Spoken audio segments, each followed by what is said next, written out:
Hey everyone, welcome back for another deep dive. This time we're going to be looking at the book of Titus, Oh yeah. which is a letter from the Apostle Paul. Uh-huh. And this one is, it's short, but it's powerful.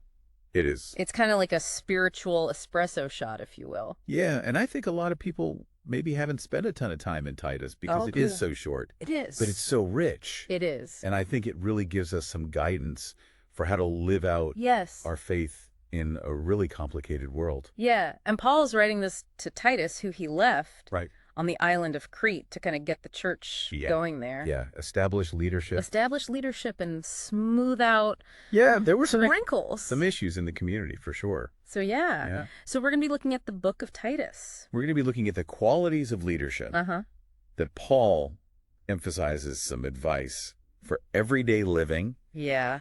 And how these ancient principles apply to us, Right. the 21st century. I love it. Let's go. Okay, so let's jump into chapter 1. Oh, okay. Paul starts things off. With his signature greeting, calling himself a slave of God. Right. Now that term That's a very... might sound a bit intense. Yeah, that can sound a little strange to our modern ears. The modern ears, yeah. But it was really significant for Paul. It was huge for him. And I think it's important to recognize that he wasn't using that term to talk about, like, being subservient or oppressed. Yeah. But really about this idea of radical devotion. Yes. Like, his entire life was dedicated to serving God's purposes. Yes. This was his core identity. Yeah, so he's setting the tone right away that this isn't just friendly advice. This is about a life surrendered to a higher calling. Absolutely, yeah. So then he goes into kind of Titus's to-do list, which includes appointing elders, those who are responsible for leading and guiding the church. And in chapter 1, verses 6 through 8, he outlines these specific qualities that these leaders should have. He mentions being blameless, hospitable, self-controlled. It's like a leadership resume from the first century. And these weren't just like random nice-to-haves. Right. This was absolutely essential for leaders in that time and that culture. I mean, you think about blameless. It didn't mean perfect. Right. But it did imply a strong moral character. Yes. Someone who walked the talk. Yes. Who was known for their integrity. Yes. And so you think about, like, a leader who was deeply respected, even by their opponents, like a Nelson Mandela. That's the kind of integrity Paul was talking about. So not just talking the talk. Yeah. But walking the walk. Yes. Okay, what about hospitable? That seems a bit less obvious for a leader. Yeah, hospitality was huge back then. Okay. I mean, this was like a core value, and it really reflected generosity. Okay. Warmth and a welcoming spirit. It was about creating a space where people felt safe and valued. And in a community that was as diverse and kind of fragmented as the early church, was that kind of leadership was vital for building unity and trust. So it's that leader that has the open door policy that makes everyone feel seen and heard. Yeah. Right. And self-control, that one kind of speaks for itself. It does. Right. Especially for someone in a position of authority. Especially in a position of leadership. You know, imagine if you had a leader who is just easily provoked or reactive. Right. Or driven by their emotions. I mean, that's... doesn't inspire confidence. Not going to inspire a lot of confidence. Right. So self-control, or as we might say today, emotional intelligence was essential for making wise decisions. Yes. Resolving conflicts and just guiding others with a steady hand. So Paul is basically saying, look, Titus, you want to build a thriving community. Yeah. You need leaders who are known for their integrity. Their warmth and their ability to stay calm under pressure. Yes. And honestly, that's pretty solid advice even today, right? It is. It's timeless advice. You know, these are qualities that transcend cultural boundaries. Yeah. They're the building blocks of trust and respect. Yes. Which are essential for any healthy organization or community. Okay, but here's where things get really interesting. Okay. Paul doesn't just give Titus this, like, ideal leadership profile and send him on his way. He goes on to describe the culture in Crete. Right. And he doesn't really paint a rosy picture. Yeah, he doesn't sugarcoat it at all. No, he talks about rebellious people. Idle talkers. He even quotes a Cretan prophet who said, Cretans are always liars, evil beasts, lazy gluttons. Wow. I mean, that's some serious shade being thrown. Yeah, some serious shade. I mean, talk about tough crowd to work with. Right. You know? Right. But I think it tells us a lot about the context, you know? Yes. Crete was known for its rough and tumble culture. Yeah. It was this real melting pot of different philosophies and beliefs. Yes. And it seems like some of the Cretan Christians are getting caught up in all of that. Yeah. And they were straying from the core teachings of the faith. So they're trying to blend in with the evil beasts and lazy gluttons? Yeah, maybe not to that extreme, but you get the idea. Right. They were being influenced by the surrounding culture. In ways that were really undermining their faith and causing division within the community. All right. So Paul's giving Titus a heads up here. This isn't going to be a walk in the park. Right. You're going to be dealing with some strong personalities and some tricky situations. So how does Paul equip Titus to lead? What's the game plan? Yeah, I love this because he gives him this three-pronged approach. Okay. First of all, he says rebuke. Yes.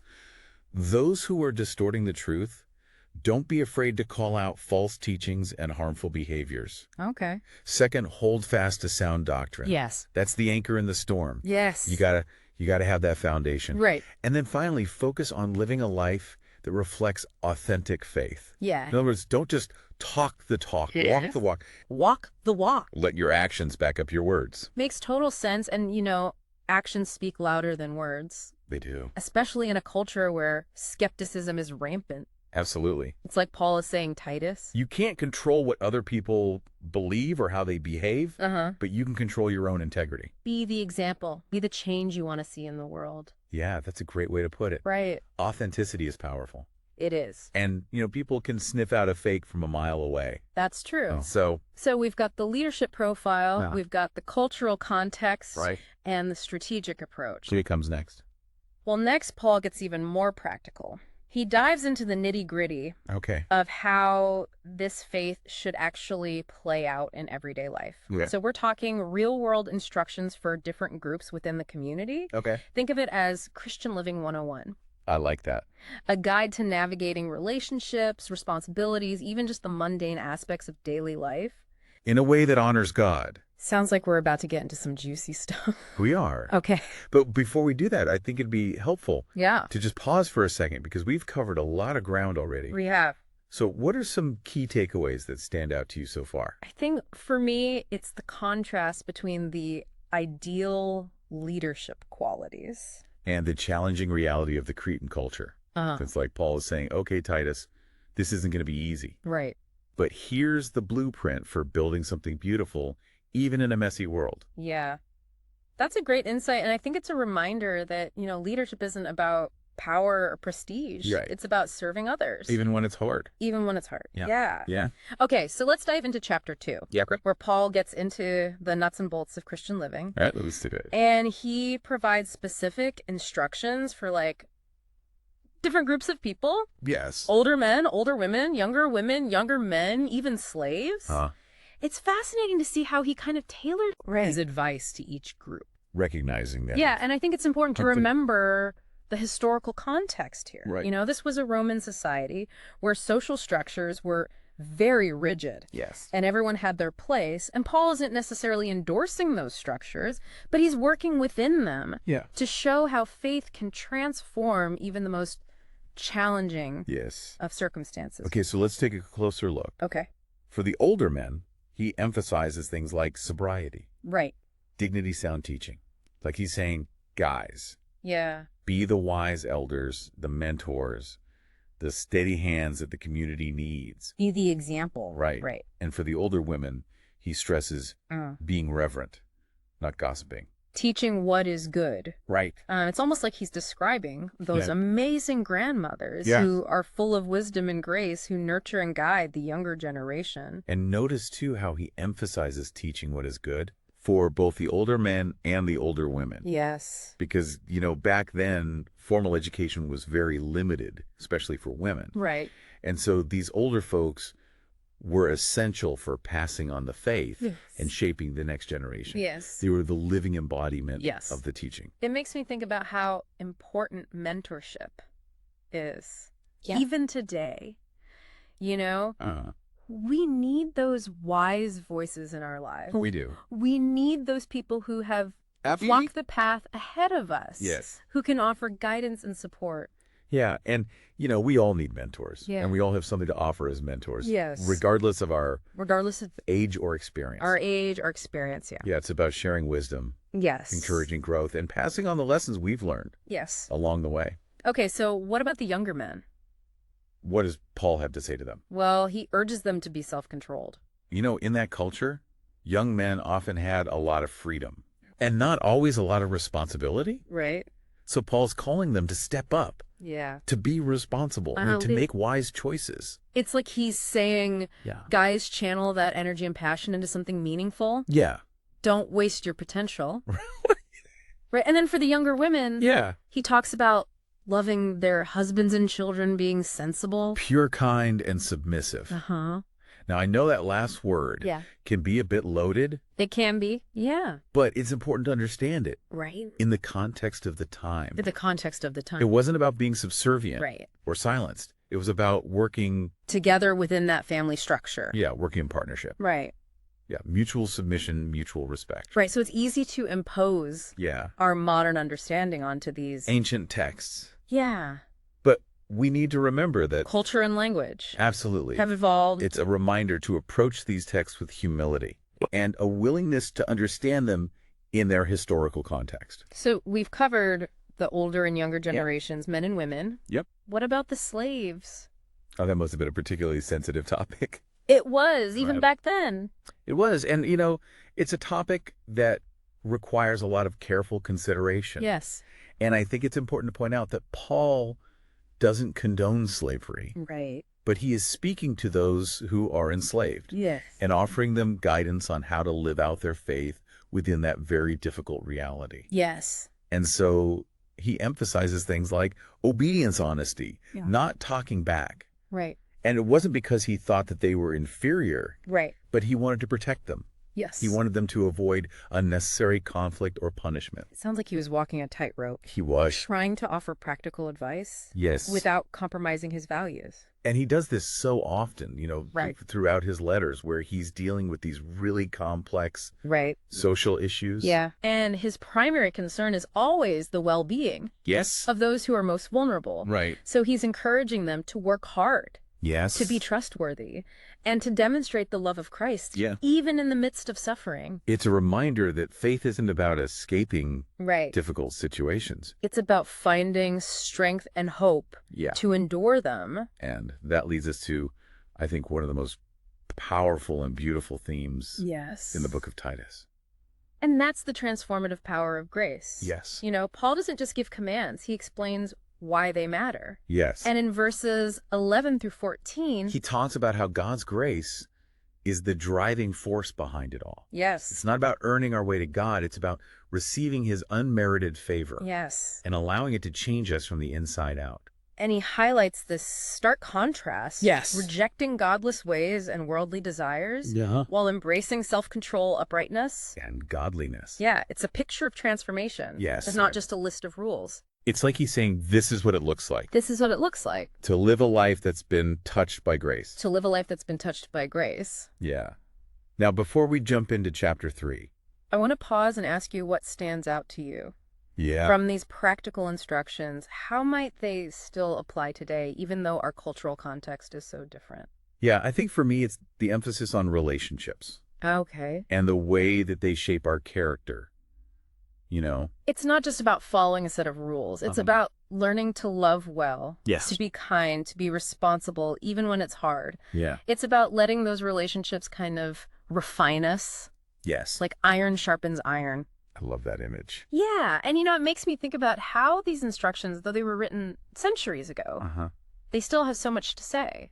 About the building blocks of a healthy society. Right. It's about creating communities where people feel valued. Respected and empowered to become the best versions of themselves. Yeah, it's like a recipe for human flourishing. Seasoned with grace and wisdom. I like that. Okay, so let's move on to chapter 3. Okay. Where Paul shifts gears a bit. And tackles how Christians should interact with the outside world. Yes, this is where things get really interesting. This is where it gets good. Especially for us today. Right. Living in such a diverse and often divided society. Yes. So Paul starts off chapter 3. By telling Titus to remind the believers to be subject to rulers and authorities to be obedient. And to be ready for every good work. Yep. Now, at first glance, this might sound a bit passive, like just go along with whatever the government says. Right. But it's actually more nuanced than that. It is more nuanced. And I think it's important to remember the historical context here. Right. Yeah. This was a Roman-occupied world. Yes. Where Christians were often marginalized. Right. And viewed with suspicion. Yes. And so telling them to be model citizens was actually quite countercultural. Right. It was a subversive act of love. Okay. It was a way of demonstrating the transformative power of their faith. Through their actions rather than just their words.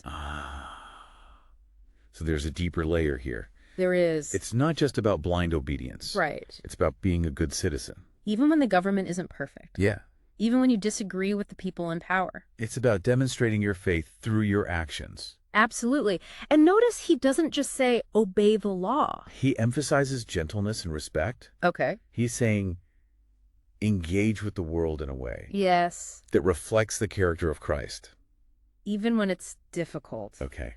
I'm starting to see how seemingly simple instruction is actually packed with meaning. It is. It's a call to be different, to stand out, not through rebellion or defiance, right, but through peacemaking and genuine kindness. It's like choosing to be a light in the darkness. Yeah. Even when it's hard to see the way forward. A city on a hill. Yes. It's about embodying a different way of being in the world. Yeah. One that's rooted in love and respect, even for those who might not deserve it. It's about being the change. You want to see one kind act. One respectful conversation at a time. Yeah, that's good. And it's a good reminder that we don't have to choose between being good citizens right, and being faithful followers of Christ. Absolutely. We can do both. Yes, we can.